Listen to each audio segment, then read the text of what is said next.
నమస్తే అమ్మ అందరికీ. ఓం శ్రీ మాత్రే నమః. ఓం శ్రీ గురుభ్యో నమః. మనకిక్కడ శివాయ గురవే నమః అనేది మనకు తెలుసు కదా. శివుడే దక్షిణామూర్తి రూపంలో శ్రీ విద్యకు గురువు అనమాట. అమ్మవారు గురువు.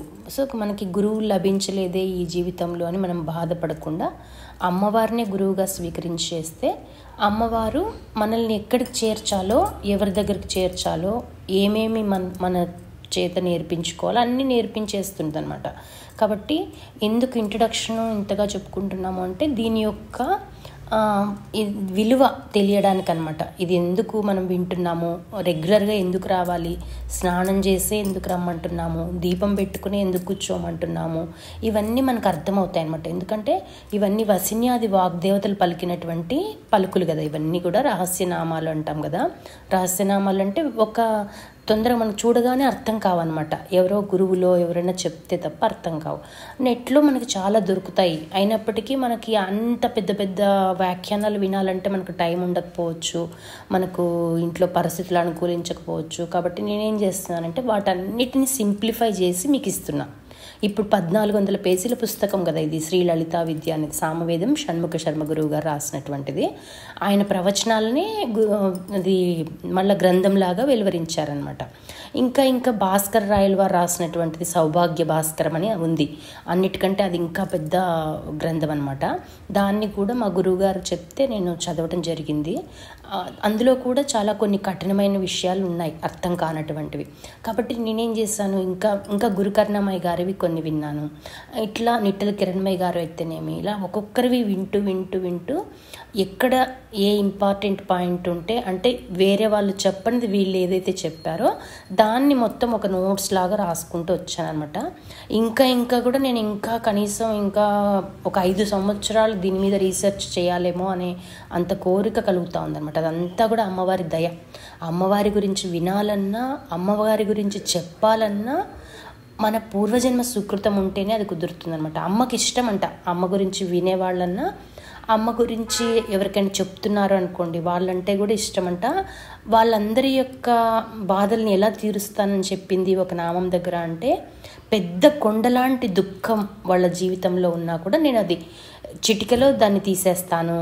ఎవరైతే నా నామాలని రోజు కీర్తిస్తారో, శ్రద్ధగా భక్తిగా అమ్మ మీద ప్రేమతో కీర్తిస్తారో వాళ్ళ యొక్క కష్టాలు పర్వతం అంత కష్టం ఉన్నా సరే చిటికలో వాళ్ళకి తీర్చేస్తాను అని చెప్తాందనమాట. కాబట్టి మనం ఏం చేస్తాం, మనం ఎంతో టైం వేస్ట్ చేసేస్తూ ఉంటాం కదా జీవితంలో. కాబట్టి అదొక పద్ధతిలాగా పెట్టుకుందాము. ఇంకా చెప్పాలంటే ఫిజికల్ ఎక్సర్సైజ్ ఏదైనా సరే, ముఖ్యంగా యోగా చేసిన తర్వాత కాసేపు ఒక 10 నిమిషాలైనా చేసుకోండి. మనకు అలవాటు లేదు, ఎక్సర్సైజ్ చేయడం అలవాటు లేదన్నా కూడా ఒక 10 నిమిషాలైనా ఏదో ఒక ఆసనాలు అలా వేసి అప్పుడు స్నానం చేసి అప్పుడు పారాయణం చేస్తే మీకు ఇంకా ఎఫెక్టివ్గా ఉంటుందన్నమాట. ఇవన్నీ నేను ప్రయోగాలు చేస్తూ చెప్తున్నటువంటి విషయాలు అనమాట. ఎక్సర్సైజ్ చెయ్యని రోజుకి, అది యోగా చేయకుండా లలిత పారాయణం చేసిన రోజుకి, యోగా చేసిన రోజుకి చాలా తేడా కనపడుతుంది.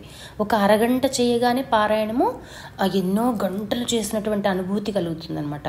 కాబట్టి అదంతా మన చేతిలోనే ఉంది, మన శ్రద్ధను బట్టే. శ్రద్ధవాన్ లభతే విద్య అంటారు కదా.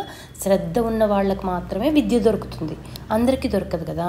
కాబట్టి అలా శ్రద్ధగా మనము చేసుకుందాం. మీకు ఏం చెప్పాను, నోట్బుక్ తెచ్చుకోండి అని చెప్పాను కదా. ఇప్పుడు ఎవరు చెప్పారు ఇవన్నీ మనకి సహస్రనామాలు? నేను చాలా సామాన్యులు విన్నా కూడా అర్థమయ్యేటువంటి రీతిలో చెప్తూ వస్తున్నాను. జటిలంగా ఏం చెప్పను అనమాట, కాంప్లికేటెడ్గా చెప్పట్లేదు. ఎవరు విన్నా, అసలు ఏమి తెలియని వాళ్ళు విన్నా కూడా అమ్మ మీద వాళ్ళకి భక్తి ప్రేమ కలిగిపోవాలి, భయపడకూడదు. సహస్రనామాలు అంటే ఒక భయం ఉంటుంది జనాల్లో, ఆ భయాన్ని తీసేయించాలి అనే ఉద్దేశంతో, ప్రతి ఒక్కరికి అమ్మను దగ్గర చేయాలి అనే ఉద్దేశంతో ఈ క్లాసెస్ తీసుకోవడం జరుగుతుంది అనమాట. అందుకని వీటిని రికార్డ్ చేసి అప్లోడ్ చేయడం జరుగుతుంది. లేకపోతే నేను అంత గొప్పదాన్ని ఏమీ కాదు. సహస్రనామాలని భాష్యం చెప్పే అంత భాష్యం కాదు అసలు. ఇది మనం చర్చ అనమాట. జస్ట్ ఒక చర్చ చేసుకుంటున్నాము. ఇది ఇలా ఉంటుంది, నేను ఇలా చదివాను, పలానా గురువు గారి దగ్గర ఇది నేర్చుకున్నాను, ఇది నేర్చుకుని ఇలా ఉపాసన చేశాను, దీనివల్ల నాకు ఇలా అనిపించింది, అలా చెప్తూ వస్తాను. అంతేగాని మామూలుగా ప్రవచనాలు ఏం కాదనమాట. ఇది మనకు సత్సంగం అంతే. సత్సంగంలోనే ఇది ఒక భాగం. లలితా సహస్రనామాన్ని తీసుకున్నాం మనము, సరేనా? కాబట్టి వసిన్యాది వాగ్దేవతలు అమ్మ యొక్క తత్వాన్ని అంతా కూడా రహస్యనామాల్లో పెట్టి మనకు అందించారు. కాబట్టి ముందు ఆ వాక్కు అంటే తెలుసు కదా, మాట కానీ మన ఏ విభూతి అయినా సరే వాగ్దేవతల నుంచి వస్తుందన్నమాట. మనం ఒక మాట మాట్లాడుతున్నాము, లేదా రాయటం కానీ ఏం చేస్తున్నామన్నా, ఏదైనా చదువు, ఏదైనా కోర్స్ నేర్చుకోవాలనుకున్నా, ఏం చేయాలన్నా కూడా వసిని వాగ్దేవతల యొక్క చలువ ఉండాలన్నమాట. మనకు వాళ్ళ అనుగ్రహం మనకు ఉండాలి. వాళ్ళందరూ కూడా అమ్మ నుంచి వచ్చినటువంటి పరివార దేవతలు అనమాట. కాబట్టి వాళ్ళ పేర్లు చెప్తాను, నోట్బుక్ తెచ్చుకున్న వాళ్ళు రాసుకోండి. ప్రతిరోజు మీ పిల్లలు ఎవరైనా స్కూల్కి వెళ్ళే పిల్లలు, కాలేజ్కి వెళ్ళే పిల్లలు ఉన్నా కూడా ఈ నామాల్ని పఠించి వాళ్ళని వెళ్ళమని చెప్పి అలవాటు చేయండి. బయటికి వెళ్ళే ముందు, వాళ్ళు చదువుకోవడానికో లేకపోతే జాబ్కో వెళ్ళే ముందు, సరేనా? ఇవి ఎంత పవర్ఫుల్ అనమాట. వీళ్ళని జస్ట్ తలుచుకున్నంతనే వీళ్ళు మనకు అన్నీ ఇచ్చేస్తారనమాట. అమ్మవారి బదులు వీళ్ళు మన దగ్గరికి, అమ్మవారిని ఎప్పుడైతే పట్టుకోవాలనుకుంటామో పట్టుకున్నప్పుడు అమ్మవారు ఏం చేస్తుంది, ఒక్కొక్క డిపార్ట్మెంట్ వాళ్ళని మన దగ్గరికి పంపించేస్తుంది అనమాట. ఇప్పుడు ఆషాఢం వస్తూ ఉంది, అప్పుడు వారాహిదేవి మన దగ్గరికి వచ్చేస్తుంది. ఇట్లా మెల్లమెల్లగా ఒక్కొక్కరిని మన దగ్గరికి పంపిస్తుంది. అన్నపూర్ణదేవిని ఉపాసించాలనిపిస్తుంది. అలా మెల్లగా మనలో ట్రాన్స్ఫర్మేషన్ కలుగుతుంది అనమాట. మొన్న రూప చెప్పింది కదా, నాకు అన్నపూర్ణదేవిని ఉపాసించాలనిపించిందండి అని చెప్పేసి. అట్లా ఒక్కొక్కటి మనకు ట్రాన్స్ఫర్మేషన్ కలుగుతూ వస్తాయన్నమాట. అమ్మనే అవన్నీ ప్రేరేపిస్తుంది. వాళ్ళ పేర్లు రాసుకోండి. వాగ్దేవతల వివరణ అని ఉంది. వసిని, కామేశ్వరి, మోదిని, విమల, అరుణ, జయిని, సర్వేశ్వరి. మోదిని తర్వాత కొంచెం స్లోగా చెప్తారా? అమ్మ రికార్డ్ చేస్తున్నా, ఒక్క నిమిషం. వసిని, కామేశ్వరి, మోదిని, విమల, అరుణ, జయిని, సర్వేశ్వరి, కౌలిని. ఇంకోసారి రిపీట్ చేస్తాను, చూసుకోండి. వసిని వాగ్దేవతలు అంటారు కదా, కాబట్టి వసిని అనే పేరు ఫస్ట్ వచ్చింది. వసిని, కామేశ్వరి, మోదిని, విమల, అరుణ, జయిని, సర్వేశ్వరి, కౌలిని. మ్యూట్లోకి వెళ్ళిపోండి రాధిక. కాబట్టి ఈ 8 మంది మనకు వాగ్దేవతలు అనమాట. వాక్కు, ఇప్పుడు నేను మాట్లాడుతున్నాను అంటే ఇక్కడ గొంతు దగ్గర వీళ్ళు పనిచేస్తూ ఉంటారు. దవడలు, మన 2 పెదవులు, లోపల మనకి చిన్న నాలుక ఉంటుంది చూసారా, అది, మన స్వరము, ఇవన్నీ కూడా వాళ్ళ ఆధీనంలో ఉంటాయన్నమాట. అనుకున్నాం కదా, ఒక్కొక్క శరీర అవయవంలో ఒక్కొక్క దేవత ఉన్నారు. అది ఎట్లా, ఏ దేవత ఉన్నారు, ఆ దేవతని ఎలా ఉపాసించాలి అనేది మొత్తము మనకి ఈ సహస్రనామాల్లో వచ్చేస్తుంది అనమాట. అదేంటి, త్వక్స్థ అనే మాట, త్వక్స్థ పశులోక భయంకరి అని వస్తుంది కదా. పాయసాన్న ప్రియ త్వక్స్థ పశులోక భయంకరి అని వస్తుంది. త్వక్స్థ అంటే చర్మము అని, చర్మంలో ఉన్న దేవత. ఇప్పుడు చర్మ రోగాలు వచ్చే వాళ్ళకి ఆ లైన్ ఇచ్చేస్తారనమాట. అట్లా అంటే ఇవన్నీ రహస్యాలు మనకు అర్థం కావు కదా, మామూలుగా లలితా పారాయణం చేసుకునే వాళ్ళకి ఎలా తెలుస్తాయి ఇవన్నీ. కాబట్టి ఒక గురువు దగ్గర లేకపోతే ఎవరైనా ఇలా సత్సంగం ద్వారానో కొన్ని తెలుసుకుని మనం కూడా ఉపాసన చేయాలన్నమాట. మనం ప్రతిరోజు లలితాన్ని బాగా ఉపాసన చేసినప్పుడే అవన్నీ మంత్రాలు మనకు పనిచేస్తాయి, అంతే కదా. అదంతా యూనివర్స్లో ఉన్నటువంటి శక్తి అనమాట, అమ్మవారి శక్తి.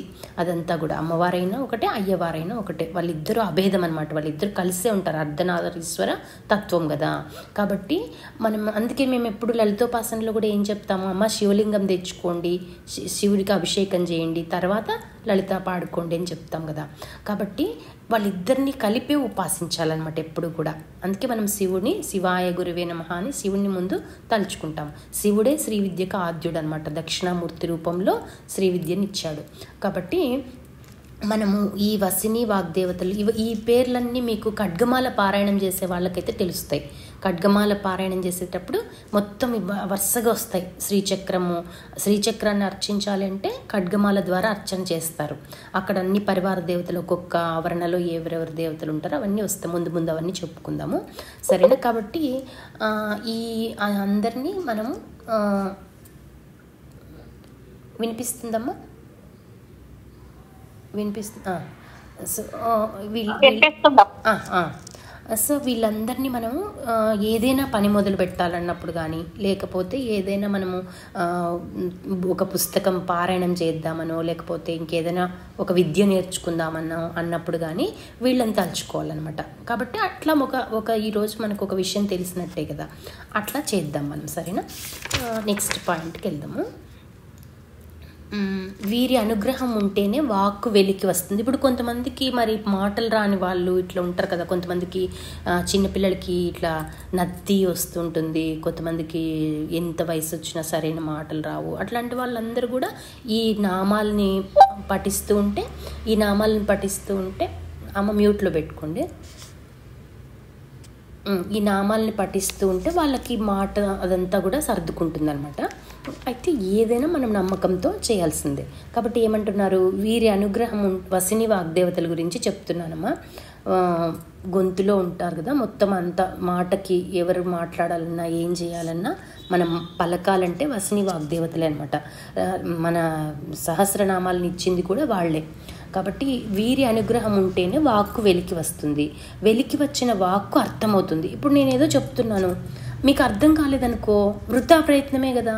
కాబట్టి ఏమంటారు, మనం ఏదైనా మాట్లాడాలన్నా, మనం ఏం చెప్పాలన్నా అవతల వాళ్ళు అంటారు కదా, అయ్యో నేను ఒకటి చెప్తే ఒకటి అర్థం చేసుకున్నారండి అవతల వాళ్ళు అంటాం కదా ఒక్కొక్కసారి మనము. అంటే ఏమని అర్థం, అక్కడ దేవత కరెక్ట్గా అది వర్కౌట్ కాలేదనమాట. లేకపోతే వాళ్ళు కరెక్ట్గా అర్థం చేసుకునేవారు మనల్ని. కాబట్టి మనం ఏది చెప్పామో అది అలాగే అర్థం చేసుకునేలాగా చేయడం కూడా ఈ వసిని వాగ్దేవతల పని అనమాట. సరేనా? కాబట్టి వీరి అనుగ్రహం ఉంటేనే వాక్కు వెలికి వస్తుంది. వెలికి వచ్చిన వాక్కు అర్థమవుతుంది. ఎన్ని అద్భుతమైన కవిత్వాలు చెప్పినా, సంగీతాలు పాడినా, శాస్త్రాలు వల్లించినా ఈ స్థానాలు సహకరించకపోతే ఏదీ లేదు. అంతే కదా. ఇప్పుడు నేనే అంటాను కదా, పాట అసలు నాకు గొంతెత్తితే పాట అనేది వచ్చేది కాదు. అట్లాంటిది స్టేజ్ మీద కూడా పాడడము, ఇంకా అందరికీ రికార్డ్ చేసి పంపించటము. కొంతమంది ఏమో పలానా పాట చేసి పంపించండి, మీరు పాడింది వింటే మాకు చాలా మంచిగా అనిపించింది అనడము. గాయత్రి మంత్రాన్ని మీరు పాడి పంపించండి అని ఒక ఆవిడ వింటూ ఉన్నారనమాట. మా ఇంటి దగ్గరే ఉంటారు. ఆవిడకి షుగర్ బీపీ తగ్గుతూ ఉన్నాయంట. రోజు ఈవినింగ్ 5:30 ఆ టైంకి టెర్రస్ పైకి వెళ్ళి కూర్చొని నేను పాడిన 36 టైమ్స్ పాడి రికార్డ్ చేసి పంపించింది ఉంది కదా, అది ఆమె కోసమే పాడాను అనమాట. అది పాడడం వల్ల, అది ఆ శక్తి వల్ల ఆమెకి ఏమైంది, షుగర్ బీపీ తగ్గుముఖం పట్టాయంట. ఫిక్స్డ్ టైం పెట్టుకుని వింటూ ఉంది. తను పాడితే ఇంకా ఎక్కువ తనకి తగ్గుతుంది. కాబట్టి మనకి ఎవరి చలువ వల్ల ఇవన్నీ వస్తాయి, వసిని వాగ్దేవతలు మనలో ప్రవేశించి మనతో ఆ శక్తి మనకి పలికినప్పుడే ఇవన్నీ వస్తాయన్నమాట. ఈ వసిన్యాది వాగ్దేవతలందరూ అమ్మవారి రూపాలే. కాబట్టి అమ్మవారిలో నుంచి వచ్చారు వీళ్ళందరూ కూడా. వారాహిదేవి అయినా, శ్యామలాదేవి అయినా, అందరూ ప్రత్యంగిర, బగళాముఖి, దశమహావిద్యలు అంటారు. అవన్నీ ముందు చెప్పుకుందాం.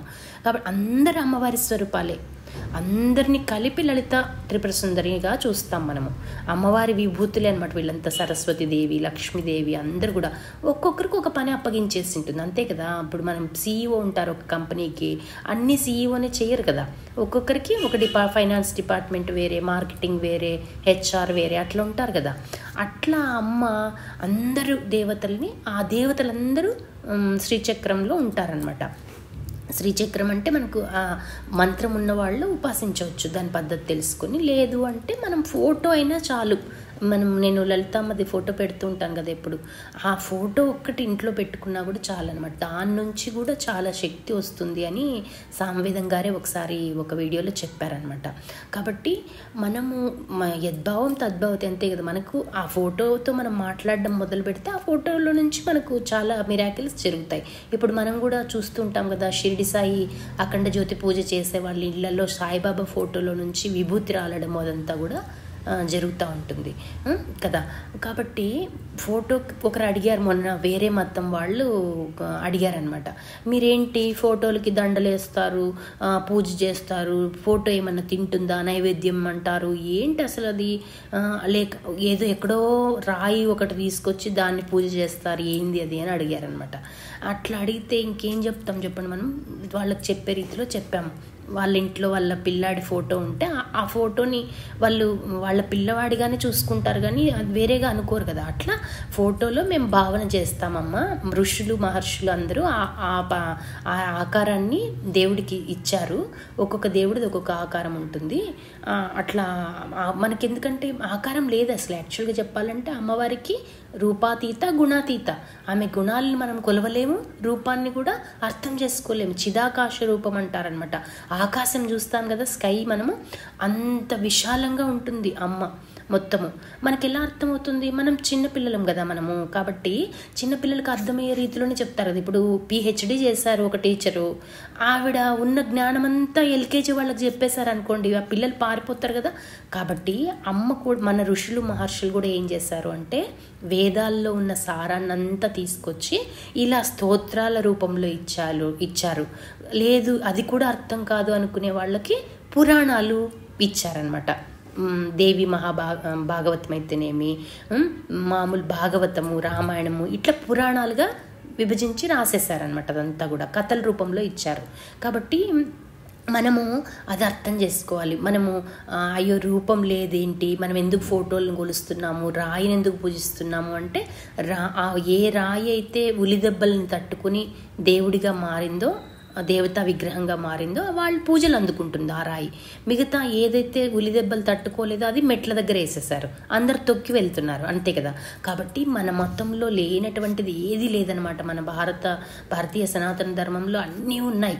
ఎవరికి ఏది కావాలంటే అది తీసుకోవచ్చు. లైఫ్ లాంగ్ మనము ఒక్కదాన్ని పట్టుకుంటే చాలన్నమాట. నువ్వు రామాయణం పట్టుకుంటావా, లలితా సహస్రనామం పట్టుకుంటావా, ఏది పట్టుకుంటావా నీ ఇష్టం, యోగ వాసిష్టం నీ ఇష్టం. ఆత్మతత్వాన్ని తెలుసుకోవడమే అన్నిటి యొక్క పరమావధి అనమాట. కాబట్టి మనం ఈ స్తోత్రాన్ని ఎందుకు అర్థం చేసుకుంటున్నాము అంటే ఇది ఆత్మవిద్య. శ్రీ విద్య అనేది ఆత్మవిద్య అనమాట. యోగ వాసిష్టం ఎలా అయితే ఆత్మతత్వాన్ని మనకు రుచి చూపిస్తుందో, ఈ సహస్రనామ స్తోత్రం కూడా అటువంటిదే అనమాట. వేదంతో సమానం. వేదాలైతే అర్థం కావని మనకు స్తోత్రాల రూపంలో అమ్మవారు మన మీద కరుణతో ఇచ్చారనమాట. కాబట్టి ఏమంటున్నారు, ఈ వసిన్యాది వాగ్దేవతలందరూ అమ్మవారి రూపాలే. మన లోపల ఉన్న చైతన్యమే ఈ 8 పద్ధతులుగా వాక్కుగా వస్తున్నది. కాబట్టి మన లోపల అంటాం కదా, అంతరాత్మ అంటాం కదా, లోపల అందరిలో భగవంతుడు ఉన్నాడండి అంటాం కదా, అది మనం అనుభూతి చెందడం ప్రారంభించాలి. శ్రీ విద్య అంటే మరేమో కాదు, నువ్వు ప్రజెంట్లో నివసించడం అనమాట. పాస్ట్లోకి వెళ్ళి బాధపడుకోకుండా, ఫ్యూచర్లోకి వెళ్ళి టెన్షన్ పడుకోకుండా ప్రజెంట్లో ఉండేలాగా చేస్తుంది శ్రీ విద్య. అదనమాట శ్రీ విద్యనే మనం ఇప్పుడు నేర్చుకుంటున్నాము, సరేనా. కాబట్టి అమ్మవారి తత్వాన్ని ఎప్పుడైతే మనం తెలుసుకోవడం ప్రారంభిస్తామో మనకి దుఃఖం అనేది వెళ్ళిపోతుంది. ఇంకా అమ్మను పట్టుకున్నామంటే అమ్మదే బాధ్యత. అమ్మ నీ దగ్గరికి వచ్చాము, నీ పిల్లాడిని నేను, నీ పాపని నేను, నువ్వు నన్ను చూసుకో, నా సంసారం అంతా నీదే అనేసి ఒక భారం అమ్మ మీద వేసేసామంటే ఆమె జగజ్జనని మొత్తము విశాలాక్షి అంటాం కదా, విశాలమైన కన్నులు కలదనమాట. ప్రపంచాన్ని అంతా చూసుకుంటూ ఉంటుంది. ఇప్పుడు మన ఇంట్లో మనము ఒక ఇల్లాలుగా ఉన్నాము. మనం ఎంత చూసుకుంటాము, ఇంట్లో ఉన్న ప్రతి ఒక్క విషయము మనం చూసుకుంటాం కదా. సరుకులు అయిపోయినాయా లేదా, పిల్లలు చదువుతున్నారా లేదా, హస్బెండ్కి ఏమి అవసరం ఉంది, పక్కింటి వాళ్ళతో సంబంధాలు మనము మంచిగా పెట్టుకోవడం అయితేనేమి, ఇంకా ఏదో అన్ని డిపార్ట్మెంట్స్ మనం చూసుకుంటామా. అట్లా అమ్మవారు ప్రపంచం మొత్తాన్ని నడిపిస్తుంది అనమాట. అందుకని వివిధ శక్తుల రూపంలో నడిపిస్తుంది. సూర్యుడికి ఒక డిపార్ట్మెంట్ ఇచ్చి ఉంటుంది, చంద్రుడికి ఒకటి, అట్లా అనమాట. కాబట్టి మన లోపలే ఉన్న ఈ శక్తులన్నీ కుండలిని శక్తి అని వినుంటారు కదా మీరు, కుండలిని ఎనర్జీ అని వినుంటారు కదా, అదే అనమాట. శ్రీ విద్య ద్వారా కుండలిని ఎనర్జీని మనం పైకి లేపుతామన్నమాట. అది ఒక పాము ఎలా అయితే ఒక చుట్టుకొని ఉంటుందో అట్లా మూలాధార చక్రంలో చుట్టుకుని పడుకుని ఉంటుంది. సామాన్యుల్లో వాళ్ళు ఎలా ఉంటారు, లేజీగా, తామసము అంటారు దాన్ని. కొన్ని పదాలు గుర్తుపెట్టుకోండి, తామసికము, రాజసికము, సాత్వికము, 3 గుణాలు అనమాట. ప్రతి ఒక్కరిలో ఈ 3 గుణాలు ఉంటాయి. మనము పరిస్థితులను బట్టి ఆయా గుణాలని ఎగ్జిబిట్ చేస్తూ వెళ్తుంటాము. కాబట్టి ఈ కుండలిని అనేది చుట్టుకొని పడుకొని ఉంది సామాన్యుల్లో. ఇప్పుడు సామాన్యులకి పాపం దేవుడు అది ఇది శ్రీ విద్య అవన్నీ అంటే అర్థమవుతాయి, అర్థం కావు కదా. ఇది ఆత్మకు సంబంధించిన విద్య, అందరూ వినలేరు కూడా. కొంతమందికి బోరు కొట్టేస్తుంది. ఎందుకు బోరు కొడుతుంది అంటే నీ క్షేత్రం సిద్ధం కాలేదనమాట, నీ మనస్సు సిద్ధం కాలేదు, నీ మైండ్ సిద్ధం కాలేదు, కాబట్టి నీకు బోరు కొడుతుంది. బోరు కొట్టకుండా మనం వినగలుగుతున్నాము అంటే ఆల్రెడీ కొంత సాధన మనం చేసాం, ఎంతో కొంత పూర్వజన్మలో అయితేనేమి ఇప్పుడు జన్మలో అయితేనేమి మనం రెడీగా ఉన్నాము అని. ఇప్పుడు వ్యవసాయం చేస్తాం, వ్యవసాయం చేసే వాళ్ళనే చూస్తుంటారు. భూమి మంచిగా కలుపు మొక్కలన్నీ తీసేసి బాగా దున్ని అప్పుడు విత్తనాలు వేస్తేనే కదా బాగా రెడీగా ఉంటుంది, ఫర్టైల్గా ఉంటుంది, ఫలవంతంగా ఉంటుంది, ఫలవంతమైనటువంటి సారం ఇస్తుంది. ఎవరికి పడితే వాళ్ళకి పోయి చెప్పామనుకోండి ఇవన్నీ ఏందో చెప్తున్నారు అనుకుంటారు కదా. అందుకని నేను ఎంతో జాగ్రత్తగా చాలా ఇంట్రెస్ట్ ఉన్న వాళ్ళని మాత్రమే ఇన్వైట్ చేస్తాను. ఎవరెవరో కొంతమంది అడిగారు, ఆల్రెడీ మణిద్వీప నివాసంలో ఉన్నారు, వాళ్ళందరూ కూడా ఇప్పటి వరకు ఎప్పుడు టచ్లోకి రాలేదనమాట. కాబట్టి నేను వాళ్ళందరికీ మెసేజ్ కూడా చేయలేదు, కనీసం చెప్తున్నామండి ఇలా ప్రారంభించా, అవసరం లేదు మనకి. ఎందుకంటే వాళ్ళకి ఇంట్రెస్ట్ ఉంటే వాళ్ళు అడగాలన్నమాట. ఎప్పుడైనా కూడా శ్రీ విద్య అంటే ఆత్మవిద్య అంటే వాళ్ళు అవతల వాళ్ళు అడిగి ఇష్టపడి రావాలన్నమాట. మనం అప్పుడైతేనే అటువంటి వాళ్ళకి శ్రద్ధ ఉన్న వాళ్ళకి మాత్రమే చెప్పాలన్నమాట. కాబట్టి ఆవిడ స్వరూపాలే వాగ్దేవతలు అంటున్నారు. కాబట్టి ఈ 8 మందికి 8 రకాలైన వశీకరణ మంత్రాలు ఇవన్నీ ఉంటాయన్నమాట వీళ్ళందరివి. ఇవన్నీ మనకు అవసరం లేదు ఇక్కడ, అవన్నీ కూడా వివరించారు. జయిని అంటే జయం కలిగించే మంత్రాలు, అరుణ అంటే ఎర్రని కాంతులతో ప్రకాశిస్తుంది, దేవత కరణ పొందటానికి ఈమె పేరుని ఉపయోగిస్తారంట, ఈ దేవత పేరుని. విమల అంటే నిర్మలమైన జ్ఞానము కలిగించే విద్యలు ఇవన్నీ కూడా వస్తాయి విమలా దేవతను తలుచుకోవడం వల్ల.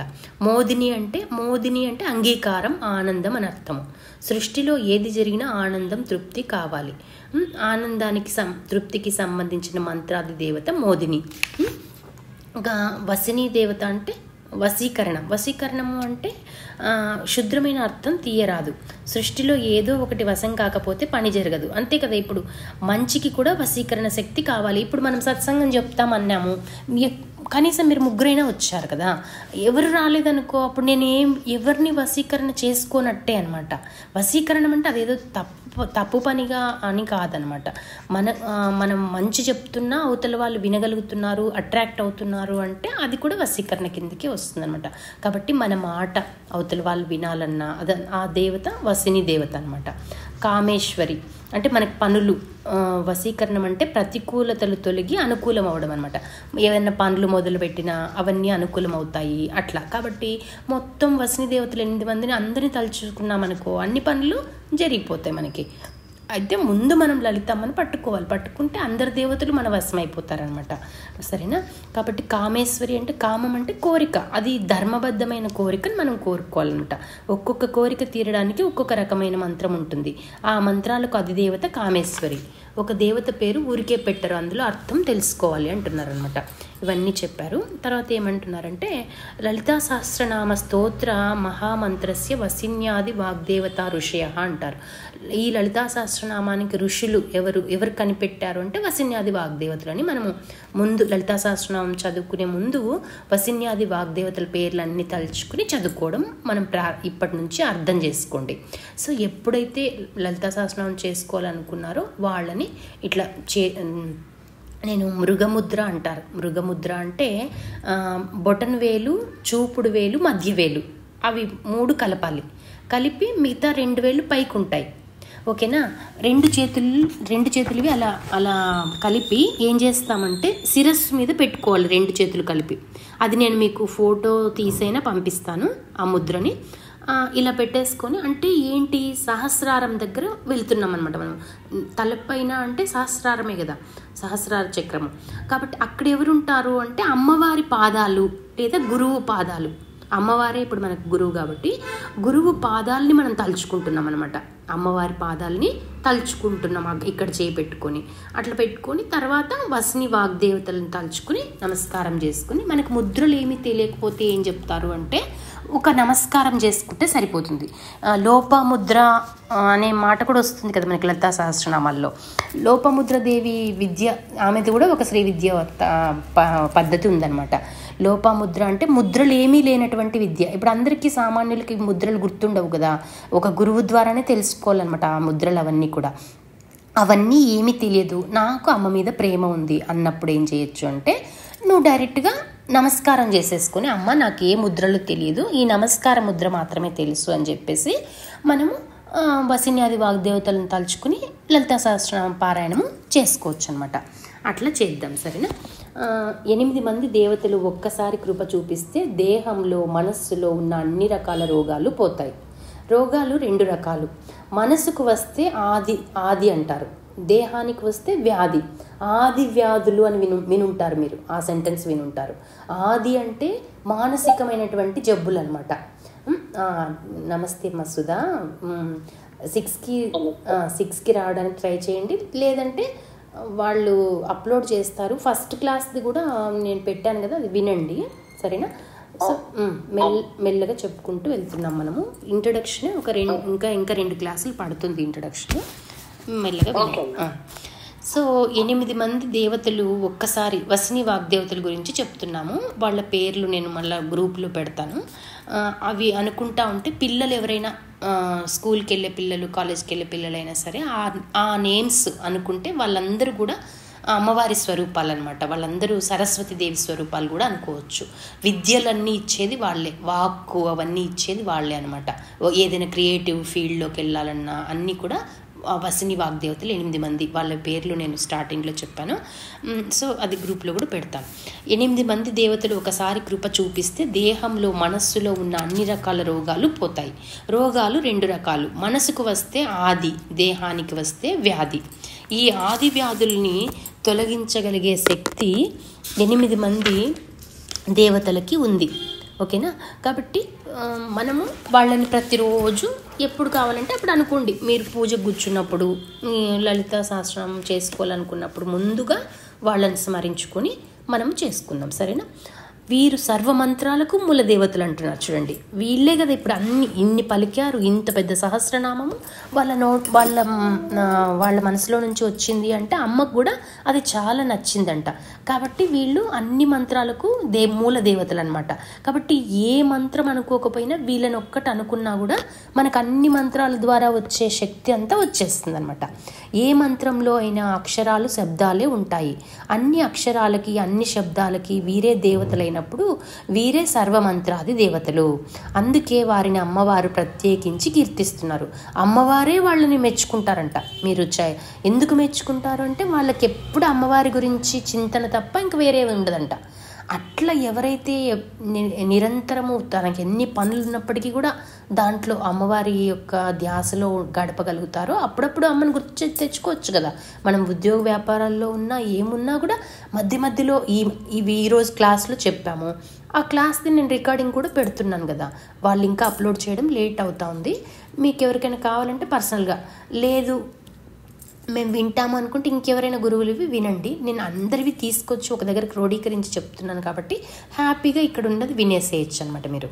కాబట్టి విని నోట్స్ రాసుకోవాలి ఎవరైనా సరే. ఇప్పుడు నేను కూడా ఏ వీడియో విన్నా నోట్స్ రాసుకుంటాను కాబట్టి ఈ మాత్రం కొంచెమైనా చెప్పగలుగుతాను అనమాట. కాబట్టి అమ్మకి చాలా ఇష్టం అంట. అమ్మ గురించి ఎవరైనా చెప్తూ ఉంటే ఆ అమ్మ అలా కూర్చొని వింటూ ఉంటుందంట. అమ్మ కూడా వచ్చేస్తుంది, మన దగ్గరికి వచ్చి ఉంటుందంట. కాబట్టి ఎట్లా ఇక్కడున్న నలుగురు కూడా ఎలా తయారవ్వాలి అంటే 2 రాధికలు, ధనలక్ష్మి, సుధ రాలేదే అనుకుంటున్నా నేను. పాపం లాస్ట్ క్లాస్కి కూడా రాలేదనుకుంటున్నా, వచ్చింది. I'm very happy. తనకు కూడా అమ్మవారు అంటే చాలా ఇష్టం పాపం. క్లాస్ వింటున్నా కదమ్మా, దానివల్ల లేట్ అయిందమ్మా ఈ రోజు అయితే. ఓకే ఓకే ఓకే, రెండు క్లాష్ అవుతున్నాయేమో. ఓకే ఓకే, ఇది మళ్ళీ రికార్డింగ్ లో కూడా ఉంటుంది, పర్వాలేదు. మీరు ఏదైనా ఇలా అయినా చేసుకోవచ్చు. సరే, అయితే అమ్మవారు వాళ్ళని అంతగా కీర్తించారంట. ఏమంటున్నారు? మీరు అమ్మవారు చెప్తున్నారు ఇలాగా వినండి. మీరు వాగ్విభూతులు, నా యొక్క చక్ర విజ్ఞాన రహస్యాలు తెలిసిన వారు, ఎప్పుడూ నా నామాలే పారాయణ చేస్తూ ఉంటారు. కాబట్టి నా స్తోత్రాన్ని రచించడానికి మీకు నేను ఆజ్ఞాపనిస్తున్నాను అని అమ్మ ఆజ్ఞాపించిందంట. సో నా గురించి చెప్పండి, భక్తులందరూ తెలుసుకుని సంతోషపడతారు, వాళ్ళందరూ పారాయణం చేసుకుంటారు నిత్యము, దానివల్ల వాళ్ళ సమస్యలు తొలగిపోతాయి, వాళ్ళ దుఃఖం తొలగిపోతుంది.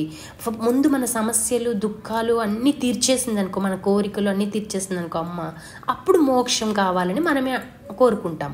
లేదా ఇంకా ఏం చేస్తుందంటే మనం బాగా నచ్చామనుకో అమ్మకి, ధర్మంగా ఉంటూ అన్ని రకాల ఎట్లా అనేది కూడా చెప్తారు, చివర్లో వస్తుంది అది, ఇంకా ముందు ముందు వస్తూ ఉంటుంది. ఒక్కొక్క నామంలో కూడా కొన్ని కొన్ని వస్తూ ఉంటాయి, ఎట్లా ఉండాలి అమ్మకు నచ్చాలంటే మనం ఎలా ఉండాలి అని చెప్పేసి.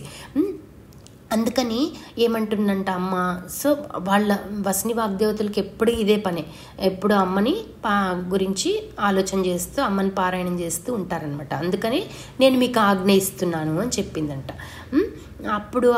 అప్పుడు వారు సరే అని సమ్మతించారు. నాకు అంకితంగా సహస్రనామ స్తోత్రం చెయ్యండి అని అనిందంట. నాకు అంకితం ఇచ్చేయండి, ఆ స్తోత్రం మీరు చెప్పండి అని అమ్మవారి లోపల నుంచి ఆ 8 మంది దేవతలు వాగ్దేవతలు బయటకు వచ్చారనమాట, వసని వాగ్దేవతలు. అంకితం అంటే తెలియజేసేది, గుర్తు చేసేది. స్తోత్రాన్ని తయారు చేయమనగానే వాగ్దేవతలందరూ భావన చేసి ఈ స్తోత్రం సిద్ధం చేశారంట. అప్పుడు వాళ్ళు ఇదంతా సిద్ధం చేసి అప్పుడు పాడడం మొదలుపెట్టారంట.